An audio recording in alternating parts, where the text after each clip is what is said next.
So, as teams explore whether or not they want to do business with Baker Mayfield, here's Baker Mayfield from yesterday talking about where he thinks he will end up next. Where do you think you're gonna? Do you have any idea where you're gonna land?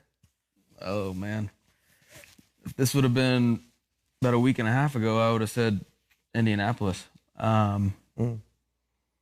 Seattle. I mean, it'd probably be the most likely option, but even then, and where you're sitting, you don't give a. I'm ready for the next chapter. Right. The next opportunity, because the only one I'm guaranteed with the next spot is 1 year, because I have one more year of a guaranteed contract. So I have 1 year wherever I go, and it's my next interview. It's something to put on my resume for the next job, whether it be I play that year wherever it's going to be and they extend me for longer, or if it's that year and then I get picked up somewhere else. I know I have this 1 year to do as much as I possibly can.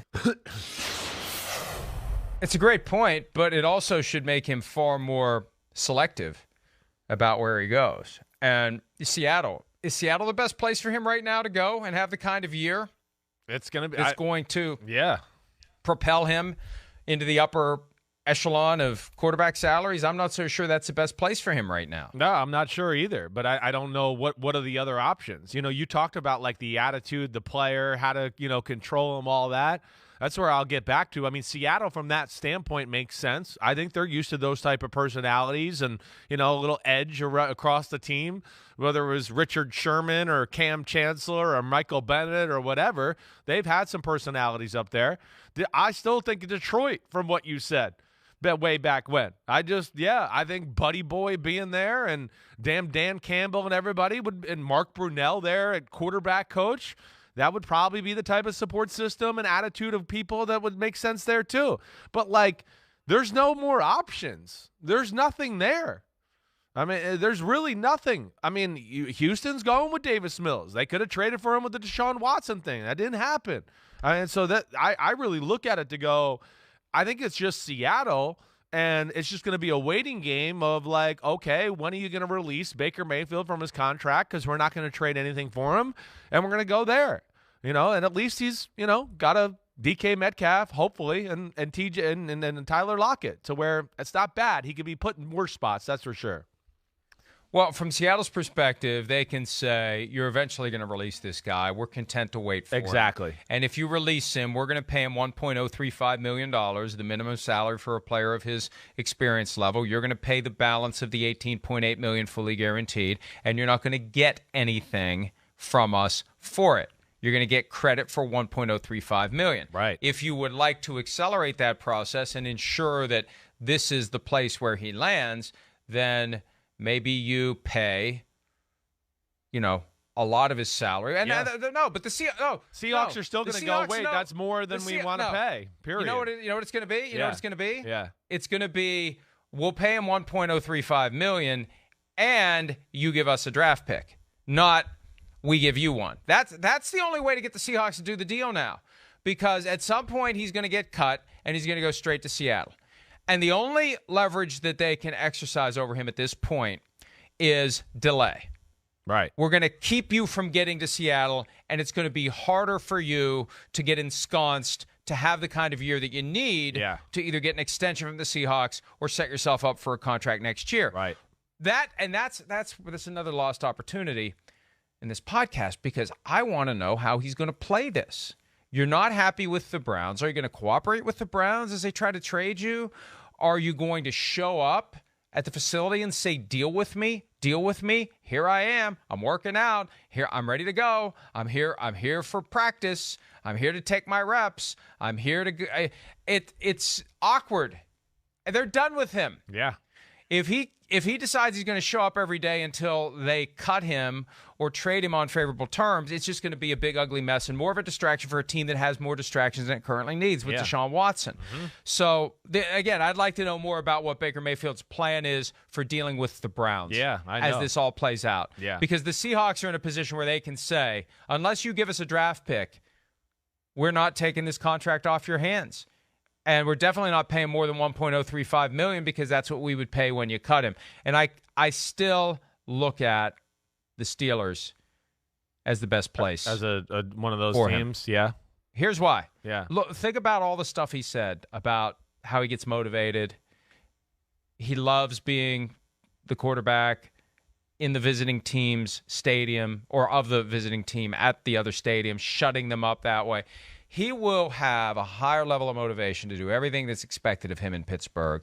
He will do whatever Mike Tomlin tells him to do. I think Mike Tomlin can control him, speak hard truths to him, get him to complete the process of maturing, use the things that the Browns have said about him, like the Chris Mortensen report that they're looking for an adult at the position to nudge him in the right direction. This could be a perfect marriage of necessity and motivation between the Steelers and Baker Mayfield, and that's all the more reason for the Browns to give up a 5th or a 6th round pick to direct him to Seattle and ensure that he doesn't land with the Steelers. Yeah, I mean, it's an interesting thought. It really is, and I think a lot of the things you say there make sense. And if I'm Baker Mayfield, I mean, it's not a horrible spot to be in, of course. It is Pittsburgh. It's one of the best organizations in football. You got Deontay Johnson and Chase Claypool and Freiermuth at tight end with Najee Harris at tailback. They're trying to make their offensive line better. I mean, it's certainly not a bad spot. I just don't get I don't get the feeling that Pittsburgh wants to go that direction. I don't know. And again, I could be wrong. Maybe they're just laying in the weeds here. I don't, but it seems like, like we've talked about, that there is a wanting of a mobile quarterback to do some of the movement stuff. I think that's why they went with Trubisky. I think it's why we hear the rumors of Malik Willis going there, in the draft, that they're one of the teams that are hot on him. I think it's the type of offense they want to run. So that's just the only thing I question a little bit. But it'd be interesting to see, like, if he does get released, if there is interest there. I mean, they're a team that, of course, has had an up-close look at the guy, no doubt about it. They also are probably very, realistic about what the guy is, and they've seen how he can be kind of a pain in the butt. And they might go, wait, we just dealt with a pain-in-the-butt franchise quarterback here for a long time. Yes, he was good the last few years. We know that, but we know that, Big Ben's had moments of being a pain in the butt. Maybe they don't want to deal with that either.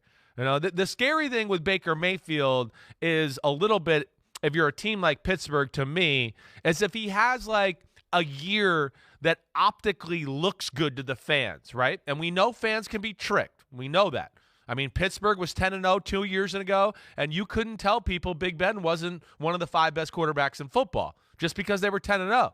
And that's what would scare me, is that you get a place like Pittsburgh, we take Baker Mayfield, the stats look pretty good, we won some games, but, the Chris Simms of the world who really watch film and do that he didn't really play that good. It wasn't that good.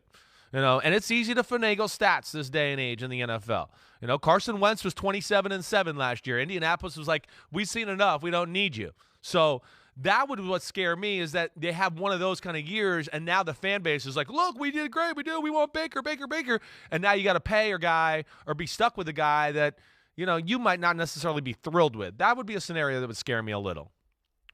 I don't disagree with that at all, and the sooner you get the guy in there, the sooner you can get things constructed in a way that you can get the most out of it. That really is a big factor here that I hope gets explored at some point, and we'll know when he shows up for the offseason program or doesn't, reports from mandatory minicamp or doesn't. I think for now, nothing happens until after the draft. Feels like it. Because the Seahawks may get somebody, and then they don't need Baker Mayfield. Exactly right. Now, it could be that as the draft approaches, that's when Seattle says to Cleveland, hey, Cleveland, we may take a quarterback, and we will lose any and all interest in Baker Mayfield at that point. So if you're ever going to do this, now is the time to do it. They could use the looming draft to squeeze Cleveland to finally say, fine, we'll give you a 5th round pick if you just take this guy, and we'll pay $17.7 million of his contract. Just take this guy so we don't have to cut him and see him go to Pittsburgh. So I think that is very real. There's also, for as self-aware, and again, it's a strange juxtaposition to see someone who is so self-aware, but at the same time so flawed in his thinking. Yeah. Unless he's been talking to Seattle, there's just kind of a presumption that they would want him. We don't even know that they would want him. Agreed. I thought it too. He just like he was just talking like he's like one of the guys. Like, well, I think I'll just go to Seattle. I don't know. Maybe he had an inkling that they were really interested. And maybe that's a real thing. So maybe he did know that. But I agree. When he said it and I was watching it, I thought the same thing, that it's very casual how he's just throwing out information out there like that. Yeah. And if he does know that there's something going on, he probably should keep that to himself and let it play out. Yeah. And, he kind of threw out this Colts thing like, well, it looked like the Colts until a week and a half ago. Well, based on the time when this podcast was recorded, what had happened a week and a half earlier was they traded for Matt Ryan.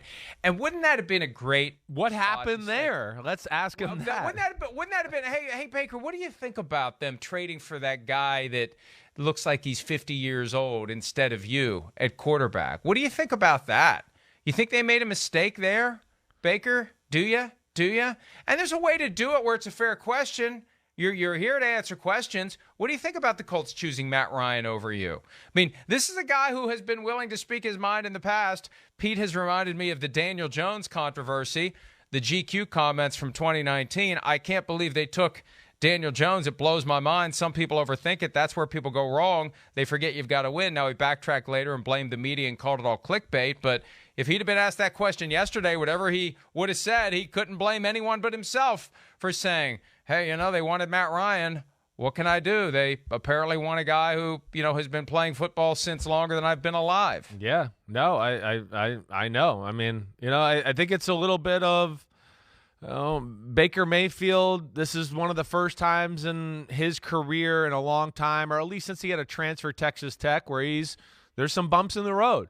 It was smooth sailing in Oklahoma and early on in the NFL career. And this red carpet and throwing pedals at his feet. And this is just amazing. And here's commercial deals, even though you haven't done anything. And, yeah, the crap kind of hit the fan this last year. And we saw some issues and flaws there. But, man, yes. I mean, again, just the way the interview went down, there has to be a prior relationship. I don't know, the gentleman's name that's hosting that podcast. I'm new to that, too. But, yeah, I mean, I want to look it up and go, was there a prior relationship? Do they know each other? There's got to be I got the feeling early on there was. Yes. I got the they feeling know early each on other. there was something. It seemed right. like it. He just didn't happen to show up at the house and say, let's hang out for 90 minutes. Right. There was something that drew Baker Mayfield to this safe space where it was a combination of familiarity and lack of knowledge. Familiarity with him, lack of familiarity with his career, lack of curiosity to ask the kind of follow-up questions that others would have asked to get to the bottom of some of these things. I think that all had something to do with it. All right. And you mentioned Texas Tech. Let me just say this real quickly before we move on. Mm-hmm. He talked a lot about Texas Tech. One thing that I am certain of, he'll never play for the Cardinals if Cliff Kingsbury is the head coach, because he definitely feels like he got disrespected there. They wouldn't give him a scholarship after he started 5 games. Yeah, they made it harder on him to transfer. Right. He's not happy with Texas Tech, and Cliff Kingsbury was the guy in charge of the program at the time that all went down. So no Cardinals for Baker Mayfield. That's for damn sure. I can understand that. I was covering some of the games. I just got in the business and was doing Fox Sports college football games in the Big 12. And I did a few of his games at Texas Tech. And I remember sitting there, and I said it on some of the telecasts, man, Baker Mayfield's talented. This should be their guy. But Cliff Kingsbury was Davis Webb was also there at the same time, if you remember that.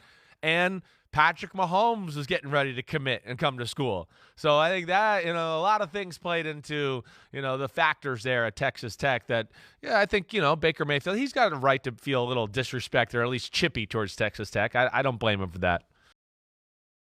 Hi, I'm Mike Tirico, and thanks for watching. Make sure to hit subscribe for the latest news and highlights from NBC Sports.